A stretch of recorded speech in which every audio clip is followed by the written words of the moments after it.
Dear student, आज का हमारा जो लेक्चर है वो IUPAC नोमेनक्लेचर पर बेस्ड है। इस लेक्चर में हम इसके बेसिक्स को समझने की कोशिश करेंगे। तो चलिए स्टार्ट करते हैं आज के लेक्चर की, जो कि IUPAC nomenclature of organic compound से रिलेट करता है। सबसे पहले आइए जानते हैं IUPAC नोमेनक्लेचर क्या है। IUPAC की फुल फॉर्म है इंटरनेशनल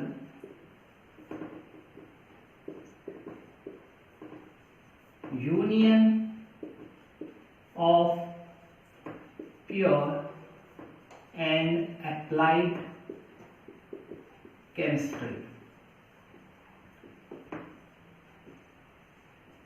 ये जो रसायन विज्ञान की संस्था है उसके द्वारा प्रपोज किया हुआ नोमेनक्लेचर सिस्टम ही IUPAC नोमेनक्लेचर सिस्टम कहलाता है।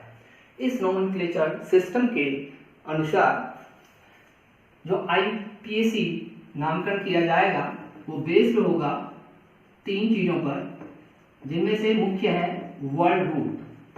तो हम सबसे पहले समझते हैं वर्ड रूट क्या है और ये किसको प्रदर्शित करता है।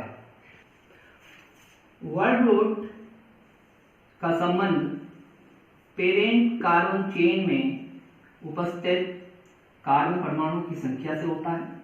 अब हम समझेंगे कि पेरेंट कार्बन चेन क्या होती है और उसका सिलेक्शन कैसे किया जाता है। पेरेंट कार्बन चेन इसका मेन पार्ट है किसी भी ऑर्गेनिक कंपाउंड का, जिसे सेलेक्ट करने के लिए हमारे कुछ सिलेक्शन रूल्स होते हैं।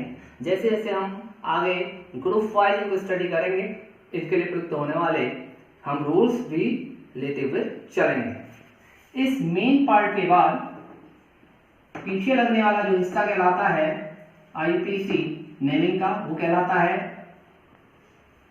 सफिक्स।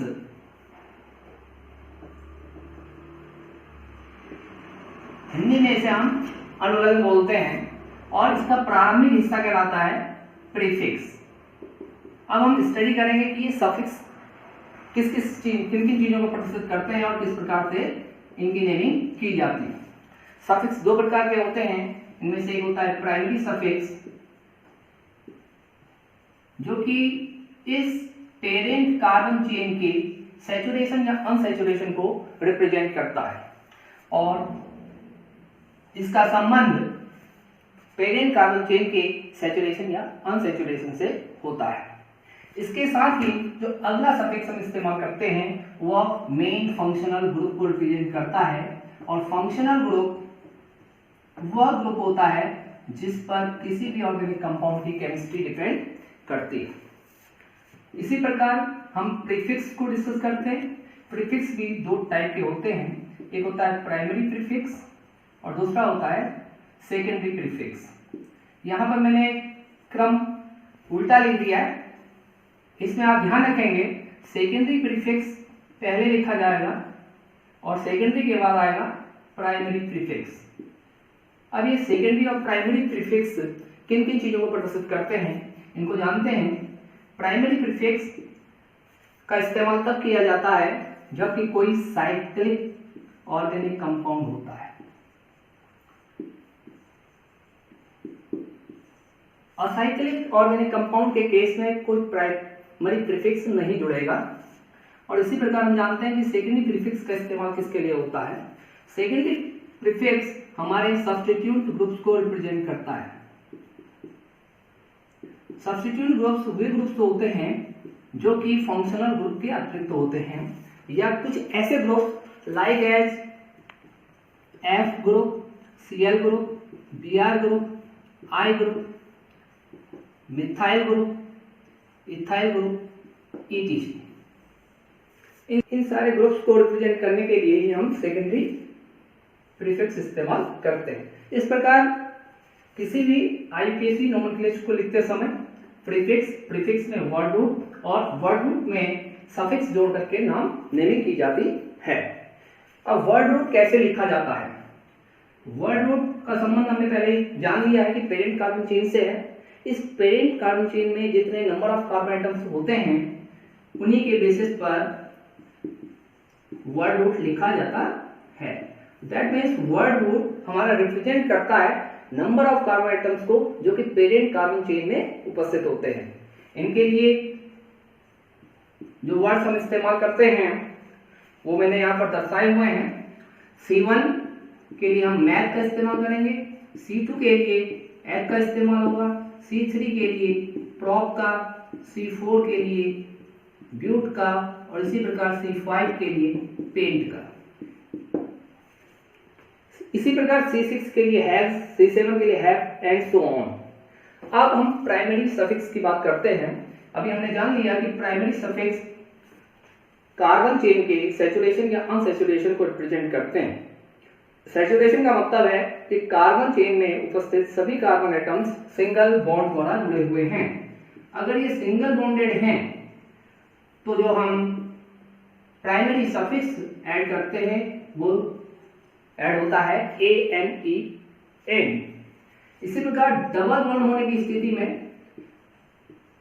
हम प्राइमरी सफिक्स इस्तेमाल करते हैं इन, और ट्रिपल बॉन्ड की प्रेजेंस के लिए हम प्राइमरी सफिक्स YNE आयन का इस्तेमाल करते हैं। अब बात करते हैं फंक्शनल ग्रुप्स को रिप्रेजेंट करने वाले सेकेंडरी सफिक्स की। अब ये सेकेंडरी सफिक्स किस प्रकार से लिखे जाते हैं? फॉर एग्जाम्पल हमारे पास एक सीरीज है ऑर्गेनिक कंपाउंड्स की जिनमें फंक्शनल ग्रुप प्रेजेंट है OH, अल्कोहल समूह। तो अल्कोहल समूह के लिए प्रयुक्त होने वाला सेकेंडरी सफिक्स ऑल है। इसी प्रकार एल्डिहाइड के लिए प्रयुक्त होने वाला अल है। इसी प्रकार कीटोन समूह के लिए प्रयुक्त होने वाला ऑन है, और कार्बोक्सिलिक एसिड समूह के लिए प्रयुक्त होने वाला सेकेंडरी सफिक्स ओइक एसिड है। अब हम बढ़ते हैं प्रीफिक्सेस की ओर को। तो प्रीफिक्स में जैसा कि हमने देखा इसमें प्राइमरी और सेकेंडरी प्रीफिक्सेस आते हैं, और प्रीफिक्स वो पार्ट है जो कि वर्ड रूट से पहले जोड़ा जाता है।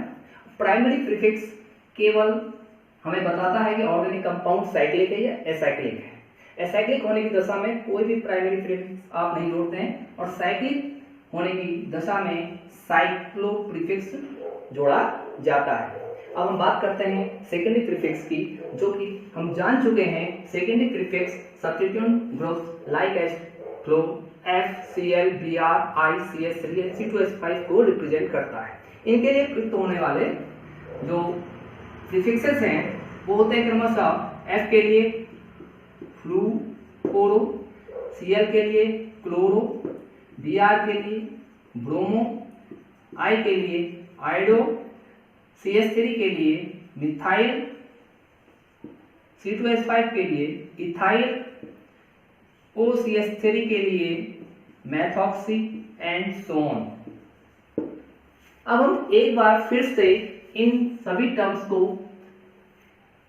समझने की कोशिश करेंगे, रिवाइज करेंगे। क्विक रिवीजन के तौर पर आप देखिए, किसी भी ऑर्गेनिक कंपाउंड का IPC नेमिंग करने के लिए हमें तीन चीजों की आवश्यकता होती है। एक होता है वर्ड रूट, और सेकंड पार्ट होता है उसका उससे पूर्व लगने वाला भाग प्रीफिक्स, और थर्ड पार्ट होता है सफिक्स।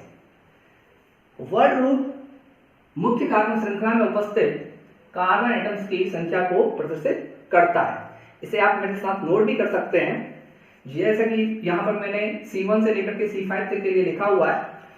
अगर नंबर ऑफ कार्बन एटम्स 1 है तो उसके लिए हम मैथ, 2 होने की दशा में एथ, 3 के लिए प्रॉप, 4 के लिए ब्यूट, 5 के लिए पेंट, इसी प्रकार 6 के लिए हैव, 7 के लिए हैफ्ट, 8 के लिए ऑक्ट, 9 के लिए नॉन, 10 के लिए डेक, 11 के लिए अनडेक, 12 के लिए डोडेक एंड सो ऑन। इन्हें आप नोट भी करते हुए चलें। इसी प्रकार हम बात करते हैं सफिक्स की। अब वर्ड रूट का जो अगला हिस्सा है, इसके पीछे लगने वाला भाग, जिसे आप हिंदी में अनुलग्न बोलते हैं, वो दो टाइप का हमने देखा। एक होता है प्राइमरी सफिक्स और एक होता है सेकेंडरी सफिक्स। ये प्राइमरी सफिक्स भी डिपेंड करता है हमारी पेरेंट कार्बन चेन पर, और पेरेंट कार्बन चेन में अगर सारे के सारे कार्बन परमाणु सिंगल बॉन्डेड होते हैं तो हम सफिक्स क्या जोड़ते हैं? ANE। अगर कोई भी एक डबल बॉन्ड उपस्थित होता है तो हम सफिक्स जोड़ते हैं ENE। अगर कोई ट्रिपल बॉन्ड उपस्थित होता है तो उसके लिए हम सफिक्स YNE का इस्तेमाल करते हैं। अब बात करते हैं सेकेंडरी सफिक्स की। सेकेंडरी सफिक्स हमारा सबसे इंपॉर्टेंट पार्ट जो होता है फंक्शनल ग्रुप, जिस पर किसी भी ऑर्गेनिक कंपाउंड की केमिस्ट्री डिपेंड करती है उसको प्रदर्शित करता है, और विभिन्न फंक्शनल ग्रुप्स के लिए इस्तेमाल होने वाले सेकेंडरी सफिक्स में से कुछ यहाँ पर हमने लिए हुए हैं, जिनमें से एल्कोहल के लिए ऑल, एल्डिहाइड के लिए अल, कीटोन के लिए ऑन, कार्बोक्सिलिक अम्ल के लिए कोइक एसिड एंड सो ऑन। इसके अलावा भी बहुत से ग्रुप्स हैं जिनको हम बाद में एग्जाम्पल में लेंगे, लेकिन आप इसके लिए एनसीईआरटी की बुक्स की हेल्प ले सकते हैं और वहां जो टेबल दी हुई है उसे आप लर्न कर सकते हैं। इसके बाद बात करते हैं प्रीफिक्सेस की। तो प्रीफिक्सेस में हमने देखा प्राइमरी और सेकेंडरी प्रीफिक्सेस होते हैं। वर्ड रूट से जस्ट पहले लिखा जाता है प्राइमरी प्रीफिक्स, जो कि केवल ये बताता है कि हमारा ऑर्गेनिक कंपाउंड साइक्लिक है या एसाइक्लिक। अगर कोई भी प्राइमरी प्रीफिक्स नहीं होता है तो वह ऑर्गेनिक कंपाउंड के एसाइक्लिक होने को बताता है, जबकि साइक्लो प्राइमरी प्रीफिक्स हमारे किसी भी ऑर्गेनिक कंपाउंड के साइक्लिक होने को रिप्रेजेंट करता है। अब बात करते हैं सेकेंडरी प्रीफिक्स की। सेकेंडरी प्रीफिक्स का संबंध सब्स्टिट्यूएंट ग्रुप से होता है, जो कि फंक्शनल ग्रुप के अतिरिक्त जुड़े हुए समूह होते हैं, जैसे F, Cl, Br, I, CH3, C2H5, OCH3। और इनके लिए प्रयुक्त होने वाले सेकेंडरी प्रीफिक्सेस आप नोट कर सकते हैं। F के लिए फ्लोरो, Cl के लिए क्लोरो, Br के लिए ब्रोमो, I के लिए आयोडो, CH3 के लिए मिथाइल, C2H5 के लिए इथाइल, OCH3 के लिए मिथॉक्सिन। इस प्रकार एक बार फिर से हम देख रहे हैं किसी भी आईयूपीएसी नोमेनक्लेचर के जो पार्ट्स होते हैं secondary prefix plus primary prefix plus word root plus primary suffix plus secondary suffix. तो अभी हम यहीं पर इसको रोकते हैं, थोड़े हम आगे बढ़ेंगे इसके बाद विद एग्जांपल्स। चलिए, हम जान चुके हैं कि आईयूपीएसी नोमेनक्लेचर की जो बेसिक फॉर्मूला है वो है prefix plus word root plus suffix. इस बेसिक फॉर्मूला को जानने के बाद अब हम स्टडी करते हैं ऑर्गेनिक कंपाउंड्स को वन बाय वन उनके होमोलोगस सीरीज के बेसिस पर। तो पहली सीरीज आती है हमारी ऑर्गेनिक कंपाउंड्स की, जो कि रिलेट करती है हाइड्रोकार्बन्स से। हाइड्रोकार्बन्स सभी जानते हैं, केवल हाइड्रोजन और कार्बन से बनने वाले ऑर्गेनिक कंपाउंड हाइड्रोकार्बन्स कहलाते हैं। ये भी दो टाइप के होते हैं, एक होते हैं saturated hydrocarbons. Saturated hydrocarbons are those hydrocarbons in which only single bond is present।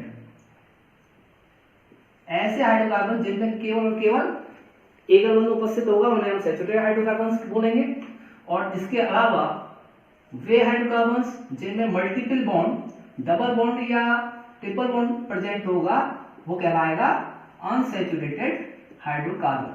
अब हम इनमें भी नेमिंग के लिए सबसे पहले हम लेकर के चलते हैं सैचुरेटेड हाइड्रोकार्बन्स को। तो हमारा टॉपिक हो जाएगा नेमिंग ऑफ सैचुरेटेड हाइड्रोकार्बन। तो हम बात करते हैं नेमिंग ऑफ सैचुरेटेड हाइड्रोकार्बन्स की। ऐसे हाइड्रोकार्बन्स जो कि केवल क्या होते हैं, सिंगल बॉन्डेड हाइड्रोकार्बन्स होते हैं। इसके लिए हम कुछ एग्जांपल्स लेकर के चल रहे हैं। इनमें पहला एग्जांपल हमने लिया हुआ है CH3, CH2, CH2, CH3। देखिए, किसी भी सैचुरेटेड हाइड्रोकार्बन का नाम लिखने के लिए सबसे पहले हम पेरेंट कार्बन चेन को सेलेक्ट करते हैं, और जो पेरेंट कार्बन चेन का सिलेक्शन किया जाएगा उसमें इस चीज का ध्यान रखा जाएगा कि हम सबसे लंबी लॉन्गेस्ट कंटिन्यूअस कार्बन चेन को सेलेक्ट करेंगे as a parent carbon chain. इस एग्जांपल में हमारे केवल एक कार्बन चेन है, यही हमारी पेरेंट कार्बन चेन होगी। ये पेरेंट कार्बन चेन में नंबर ऑफ कार्बन एटम्स को हम काउंट कर लेंगे, जैसे कि यहाँ पर 1, 2, 3 और 4 कार्बन एटम्स प्रेजेंट हैं। तो ये हमारे वर्ड रूट को बताएगा। वर्ड रूट इसके बेसिस पे हम लिखेंगे, और जैसा हमने अभी टेबल बनाई हुई थी C4 के केस में इसके लिए वर्ड रूट आ जाएगा ब्यूट। जब हम वर्ड रूट लिख चुके होंगे तो उसके साथ ही हमें दिख रहा है कि यहाँ पर सारे के सारे all carbon atoms are singly bonded.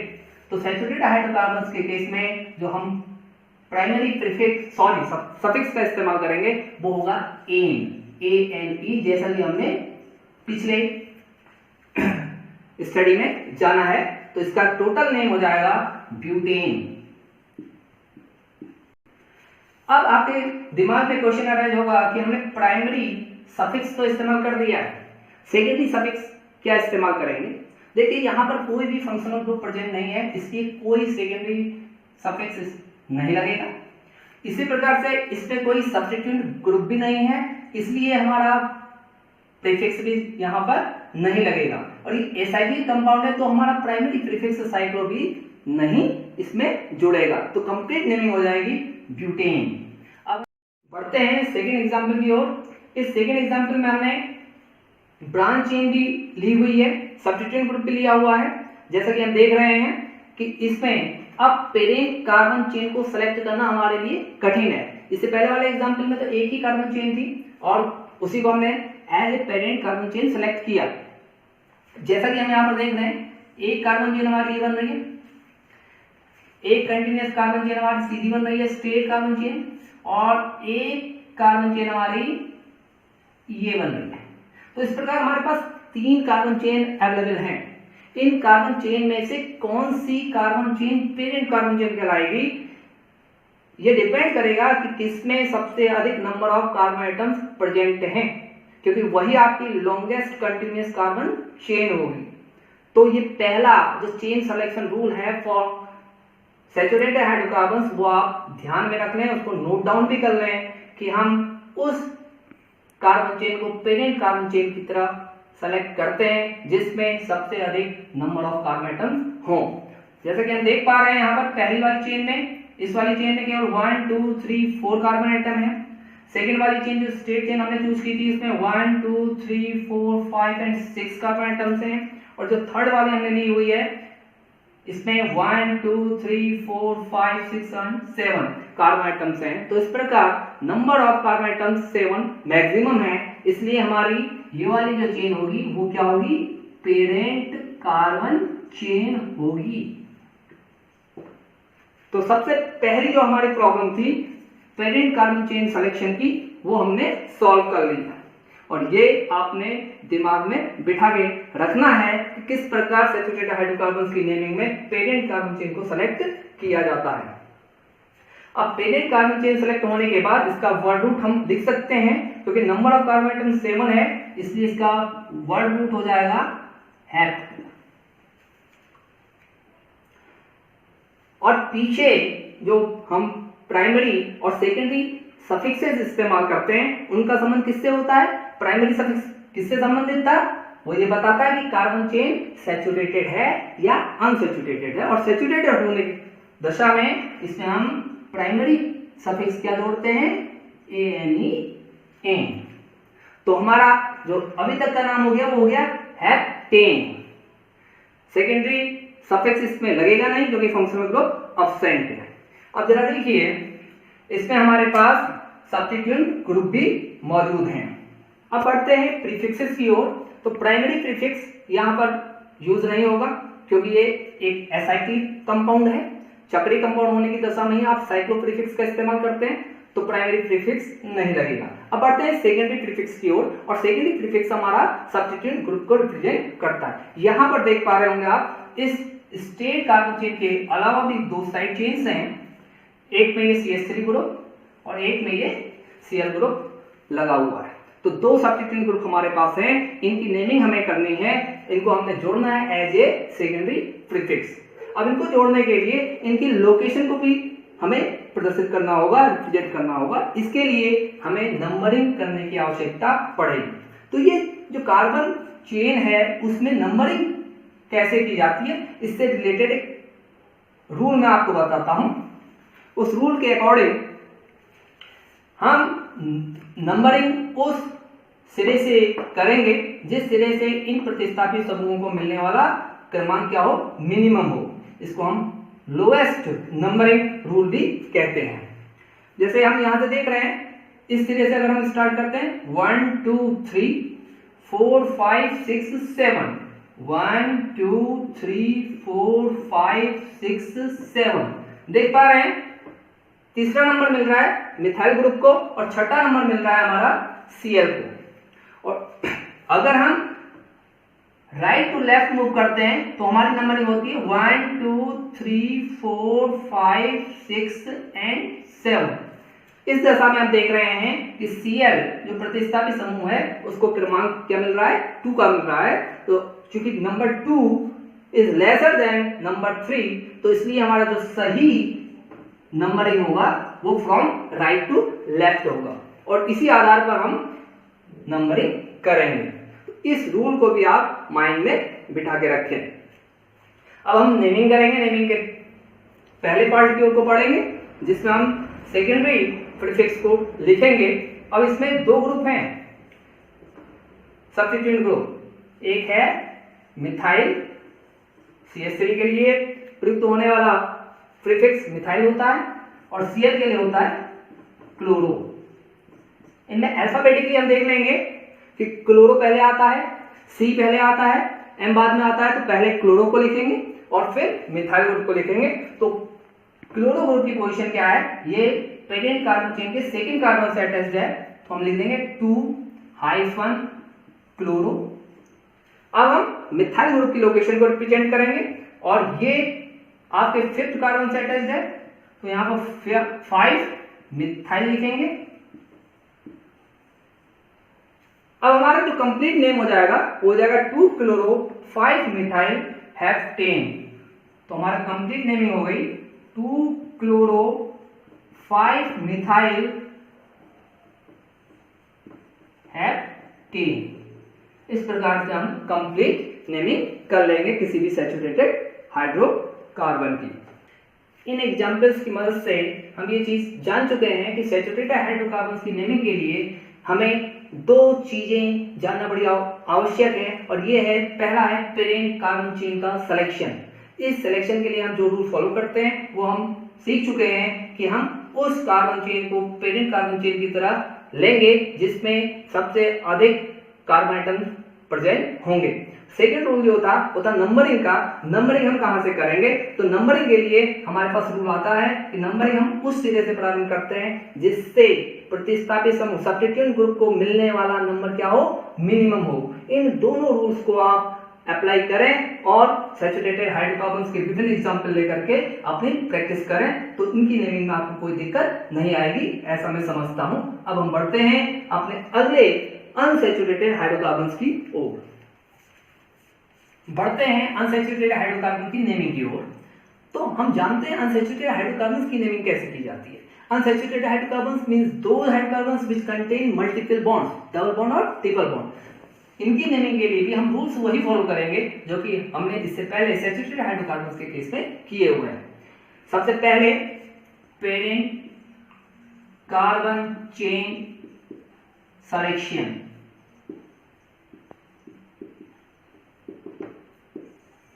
Parent carbon chain को सेलेक्ट करते समय हम ये ध्यान में रखेंगे कि हम लॉन्गेस्ट कार्बन चेन को सेलेक्ट करेंगे जो कि मल्टीपल बॉन्ड्स को भी कंटेन करती हो। तो यहां पर जो पेरेंट कार्बन चेन होगी वो लॉन्गेस्ट पॉसिबल कार्बन चेन होगी विच कंटेन मल्टीपल बॉन्ड्स। ये आपके दिमाग में अभी क्लियर नहीं हुआ होगा, इसको हम विद एग्जांपल समझने की कोशिश करते हैं और बहुत आसानी से आप लोग इसको समझ पाएंगे अगर आप इस एग्जांपल को ध्यान से देखेंगे।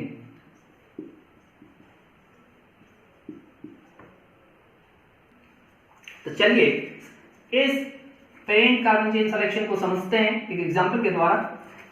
ये एग्जांपल लिया हुआ है हमने और इसमें आप देखें अगर हम लॉन्गेस्ट कार्बन चेन को सिलेक्ट करते हैं तो वो लॉन्गेस्ट कार्बन चेन आप देख पा रहे हैं, ये इसमें नंबर ऑफ कार्बन आइटम कितने हैं, 1 2 3 4 5 है।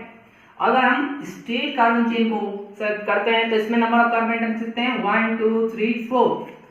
और इस कार्बन चेन को सिलेक्ट करते हैं तो इसमें भी नंबर ऑफ कार्बन आइटम 1 2 3 4 है। लेकिन ये जो 4 नंबर ऑफ कार्बन आइटम्स को कंटेन करने वाली हमारी कार्बन चेन्स हैं वो मल्टीपल बॉन्ड्स को भी क्या करती हैं, कंटेन करती हैं। तो इसलिए हम ये सबसे लंबी वाली कार्बन चेन को सेलेक्ट नहीं करेंगे।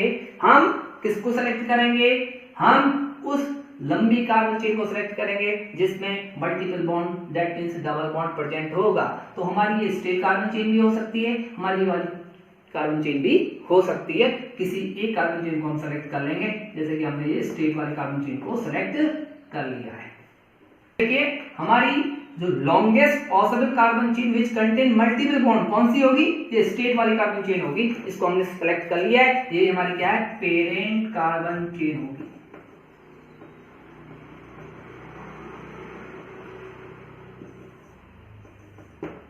यही डिफरेंस है सैचुरेटेड और अनसैचुरेटेड हाइड्रोकार्बन्स की नेमिंग में। जो selection of parent carbon chain है वो बेस्ड होता है, इसमें हम प्रेफरेंस देते हैं कि उसमें डबल बॉन्ड कंटेन होना चाहिए या ट्रिपल बॉन्ड कंटेन होना चाहिए। अब हम इस पेरेंट कार्बन चेन के अकॉर्डिंग इसका वर्ड रूट लिख सकते हैं और वर्ड रूट हो जाएगा हमारा ब्यूट। अब सेकेंड जो प्रॉब्लम आती है वो रिलेट करती है नंबरिंग से।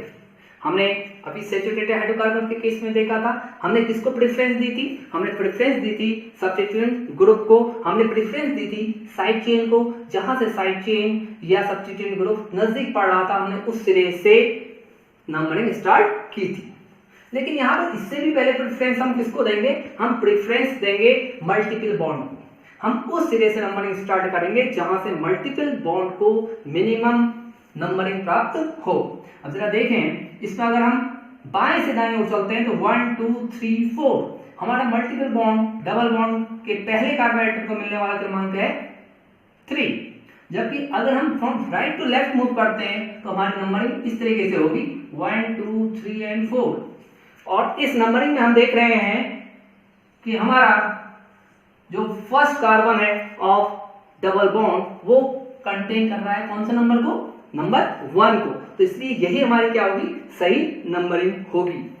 अब इसमें मल्टीपल बॉन्ड क्योंकि चेन में कहीं पर भी प्रेजेंट हो सकता है, यहां पर इसकी लोकेशन ये है, इसकी लोकेशन ये भी हो सकती थी, ये भी हो सकती थी, तो इस डबल बॉन्ड की लोकेशन को भी हमें प्रदर्शित करना होता है। इसलिए हम ब्यूट के आगे जब प्राइमरी सफिक्स ऐड करेंगे जो कि डबल बॉन्ड के कारण इन होगा, उससे पहले इसकी लोकेशन को रिप्रेजेंट करेंगे और ये लोकेशन 1 है। तो हमने लिख दिया ब्यूट 1 इन।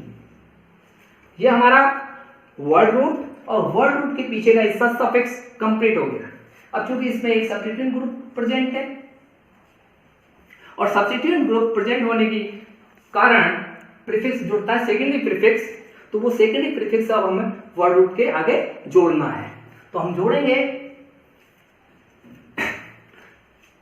सेकेंडरी प्रीफिक्स को, और सेकेंडरी प्रीफिक्स को जोड़ने के लिए हमारा जो सब्स्टिट्यूएंट ग्रुप है उसको हमें पहचानना जरूरी है। यह है हमारा CH2CH3 that means ethyl group. तो हम इथाइल ऐड करेंगे और ये इथाइल ग्रुप किस कार्बन से अटैच्ड है, नंबर 2 कार्बन से अटैच्ड है। तो यहां पर उसकी लोकेशन को दिखाएंगे 2 हाइफन के द्वारा, 2 हाइफन इथाइल हम ऐड कर देंगे। तो कंप्लीट नेमिंग हो जाएगी 2 इथाइल ब्यूट 1 इन। जैसा कि हम इन दोनों एग्जांपल्स के द्वारा दोनों अपने मेन रूल्स को समझ चुके हैं कि कैसे हम पेरेंट कार्बन चेन को सेलेक्ट करते हैं और फिर किस प्रकार से हम उनमें नंबरिंग करते हैं। ये 2 रूल्स बहुत ज्यादा इंपॉर्टेंस रखते हैं आईपीसी नोमेनक्लेचर के लिए। अगर हमारा पेरेंट कार्बन चेन का सिलेक्शन बिल्कुल सही है और नंबरिंग हमने बिल्कुल सही सिरे से की हुई है तो हमारी नेमिंग में कोई फिर डिफिकल्टी नहीं आने वाली है। तो इसलिए इन दोनों रूल्स को एक बार फिर से मैं रिकॉल करवाता हुआ चलता हूं आपको। तो पहला रूल जो कि थोड़ा सा डिफर करता है किससे, in case of saturated hydrocarbon से, इसमें हम उस लॉन्गेस्ट कार्बन चेन को as a parent carbon chain select करते हैं जिसमें मल्टीपल बॉन्ड का मतलब है डबल बॉन्ड या ट्रिपल बॉन्ड प्रेजेंट हो। तो हमें ये ध्यान रखना है कि केवल और केवल हमने सबसे लंबी कार्बन श्रृंखला को नहीं चुनना है, बल्कि हमने सबसे लंबी कार्बन श्रृंखला को चुनना है जिसमें क्या हो, मल्टीपल बॉन्ड भी प्रेजेंट हो। और दूसरा जो रूल था वो नंबरिंग से रिलेट करता था, और नंबरिंग करते समय हमने प्रेफरेंस यहाँ पर साइड चेन को नहीं देनी है, हमने यहाँ पर प्रेफरेंस किसको देनी है, मल्टीपल बॉन्ड्स को देनी है, जैसा कि हमने एग्जांपल पे देखा था। अब ये दोनों नियम आप अपने माइंड में बिठा के रखना है। हम ये तो जान चुके हैं कि मल्टीपल बॉन्ड्स को प्रेफरेंस दी जाती है सब्स्टिट्यूएंट ग्रुप पर। अब मल्टीपल बॉन्ड भी हमारे पास 2 टाइप के हैं, एक है डबल बॉन्ड और एक है ट्रिपल बॉन्ड। अब डबल बॉन्ड और ट्रिपल बॉन्ड अगर दोनों प्रेजेंट हो जाए कार्बन चेन में तो हम नंबरिंग के लिए किस ग्रुप को, डबल बॉन्ड को या ट्रिपल बॉन्ड में से किसको हम प्रेफरेंस देंगे, इसे समझते हैं एग्जाम्पल के द्वारा। एग्जाम्पल के लिए हमने लिया हुआ है CH triple bond C CH2 CH double bond CH2। बहुत ही सिंपल एग्जाम्पल लेकर के इस चीज को समझने की कोशिश करते हैं। तो देखिए हमारे पास एक ऐसा अनसैचुरेटेड हाइड्रोकार्बन है जिसमें डबल बॉन्ड भी है और जिसमें ट्रिपल बॉन्ड भी है। अब आप देख रहे हैं इसमें मैंने एक ही सिंगल कार्बन चेन को लिया हुआ है, तो हमें कार्बन चेन सेलेक्ट करने में कोई परेशानी नहीं है। लेकिन अब परेशानी क्या है, प्रॉब्लम क्या है हमारे पास? हमारी प्रॉब्लम है नंबरिंग की। नंबरिंग हम फ्रॉम लेफ्ट टू राइट करें, लेफ्ट टू राइट चलें या राइट टू लेफ्ट चलें। अगर हम लेफ्ट टू राइट चलते हैं तो हमारे को जो ट्रिपल बॉन्ड के कार्बन को मिलने वाला नंबर होता है वो नंबर 1 होता है। जबकि यही क्रम जब हम फ्रॉम राइट टू लेफ्ट चलते हैं, यही क्रम हमारा किसको मिल रहा है? डबल बॉन्ड को मिल रहा है। तो हम प्रेफरेंस किसको देंगे? डबल बॉन्ड को देंगे ट्रिपल बॉन्ड पर। तो हमारी जो सही नंबरिंग होगी फ्रॉम राइट टू लेफ्ट होगी 1 2 3 4 एंड 5। और ये जब नंबरिंग आप कर लेंगे तो फिर आप इजीली इसका नाम लिख पाएंगे और इसका IUPAC नोमेनक्लेचर के द्वारा वर्ड रूट आपका हो गया पेंट। उसके बाद आपकी लोकेशन डबल बॉन्ड को रिप्रेजेंट कर रहा है 1 पर, तो पेंट 1 इन हो जाएगा। और 4 पे है आइन, तो हमने दोनों की लोकेशन को रिप्रेजेंट कर दिया, पेंट 1 इन 4 आइन। तो हमारा कंप्लीट नेम हो गया पेंट 1 इन 4 आइन। अब इसमें हमें एज ए रूल क्या चीज ध्यान में रखनी है? ये ध्यान में रखना है कि हम प्रेफरेंस का जो ऑर्डर है वो हमारा रहेगा निम्न तरीके से। हम सबसे पहले प्रेफरेंस देंगे डबल बॉन्ड को, और डबल बॉन्ड के बाद प्रेफरेंस दी जाएगी ट्रिपल बॉन्ड को, और ट्रिपल बॉन्ड के बाद प्रेफरेंस दी जाएगी सब्स्टिट्यूट ग्रुप को। ये आपका ऑर्डर ऑफ प्रायोरिटी होगा इन केस ऑफ नंबरिंग। तो नंबरिंग देते समय आपको ये ऑर्डर फॉलो करना होगा। यहीं पर हम नेमिंग ऑफ अनसैचुरेटेड हाइड्रोकार्बन को स्टॉप करते हैं। मुझे एक टाइप की और प्रॉब्लम जो कि स्टूडेंट सब फेस करते हैं वो ध्यान में आ गई है, तो उससे रिलेटेड एक एग्जांपल लेकर के हम फिर चलते हैं। और ये एग्जांपल है हमारा CH2 double bond CH CH2 CH double bond CH2। अब मैंने एक ऐसा एग्जांपल लिया हुआ है जिसमें multiple bond double bond present है और डबल बॉन्ड एक ना होकर के 2 प्रेजेंट है। तब इस केस में हम इसकी नेमिंग किस प्रकार से करेंगे? वही नंबरिंग सिस्टम हम फॉलो करेंगे जो कि अभी हमने डिस्कस किया हुआ था। प्रेफरेंस देंगे जहां से लोएस्ट नंबर मिले, और यहाँ पर बाएं तरफ से आप चलते हैं तो भी आपको वही नंबरिंग मिल रही है, दाएं तरफ से भी वही नंबरिंग मिल रही है, तो किसी भी सिरे से आप नंबरिंग कर सकते हैं। 3 4 और 5 हमने नंबरिंग कर दी हुई है। अब नंबरिंग करने के बाद यहां पर हमने वर्ड रूट लिख लिया पेंट। जब 2 डबल बॉन्ड प्रेजेंट होंगे तो उनको रिप्रेजेंट करने के लिए 2 के केस में हम डाई का इस्तेमाल करेंगे। इनकी संख्या 3 भी हो सकती है। अगर 3 होगी तो हम इसके लिए ट्राई इस्तेमाल करेंगे। 4 होने की दशा में हम टेट्रा का इस्तेमाल करेंगे। तो इनको रिप्रेजेंट करने के लिए डाई ट्राई या टेट्रा का इस्तेमाल हम करेंगे। दोनों ही डबल बॉन्ड की लोकेशंस को हम रिप्रेजेंट करेंगे पेंट 1 4 डाई इन। एक चीज और ध्यान में रखने की आवश्यकता है कि जब हम डाई इन लिखते हैं तो यहां पर हम ए अल्फाबेट को ऐड कर देते हैं, तो कंप्लीट नेमिंग हो जाएगी पेंटा 1 4 डाई इन। इस एग्जांपल में हमने देखा कि 2 डबल बॉन्ड प्रेजेंट थे तो हमने डाई का इस्तेमाल किया। इसी प्रकार हो सकता है कि मल्टीपल बॉन्ड हमारा ट्रिपल बॉन्ड हो। ट्रिपल बॉन्ड के केस में भी 2 होने की दशा में हम डाई, 3 होने की दशा में ट्राई, 4 होने की दशा में टेट्रा का इस्तेमाल करेंगे। इसी प्रकार कोई भी सब्स्टिट्यूएंट ग्रुप या अन्य कोई ग्रुप अगर एक से अधिक बार आया हुआ है, 2 बार आने की दशा में डाई, 3 बार आने की दशा में ट्राई, 4 बार आने की दशा में टेट्रा का इस्तेमाल किया जाएगा उनको रिप्रेजेंट करने के लिए। अब यह चीज आपके दिमाग में क्लियर हो गई होगी कि किस प्रकार उन अनसैचुरेटेड हाइड्रोकार्बन्स की नेमिंग हम कर सकते हैं जिनमें कार्बन चेन पर आपके एक से अधिक मल्टीपल बॉन्ड प्रेजेंट हों एक जैसे। अब हम एक और एग्जांपल लेकर के चलते हैं जो कि हमारा साइक्लिक हाइड्रोकार्बन से रिलेटेड है। साइक्लिक अनसैचुरेटेड हाइड्रोकार्बन हमने लिया हुआ है। अभी तक हमारे सारे जो एग्जांपल्स थे वो एसाइक्लिक हाइड्रोकार्बन्स के थे।